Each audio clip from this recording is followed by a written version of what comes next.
जय जगन्नाथ महोत्सवर द्वितीय संध्यारे जोगदेले पूर्वतन मंत्री और वरिष्ठ नेता।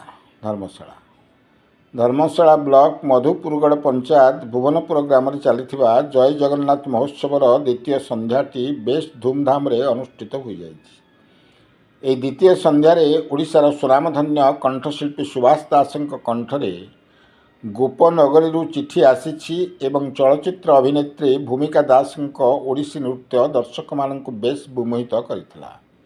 एही कार्यक्रम रे वरिष्ठ राजनेता तथा पूर्वतन मंत्री विजय महापात्र, पूर्वतन मंत्री अमर प्रसाद शतपथी, ईस्टर्न मीडिया लिमिटेड अध्यक्ष सौम्यरंजन पट्टनायक अतिथि भाव जोग देथिले। कार्यक्रम रे जय जगन्नाथ कमिटर आवाहक सतीश विश्वाल पौरोहित्य करथिले एवं एही अवसर में विशिष्ट संगीत निर्देशक श्रीकांत गौतम, चलचित्र अभिनेत्री भूमिका दास को संबर्धित करा जायथिला। गतकाली संध्यारे अनुष्ठित उत्सव में श्रेष्ठ अभिनेता सम्मान पाइथिबा राकेश देव को महोत्सव कमिटी तरफ संबर्धना प्रदान करा जायथिला एवं सर्वशेष अध्यापिका चंद्रकला नायक रचित प्रथम प्रेम पुस्तकर उन्मोचन होता। यह कार्यक्रम को आलोक रंजन विश्वाल स्वागत भाषण देथिबा बेले चंद्रकला नायक मानपत्र पाठ एवं मानस रंजन विश्वाल धन्यवाद देथिले।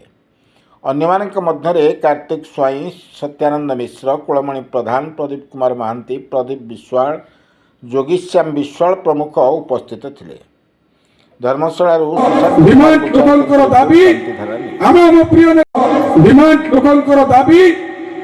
प्रिय नेता विजय महापात्र शुणु। जय जगन्नाथ।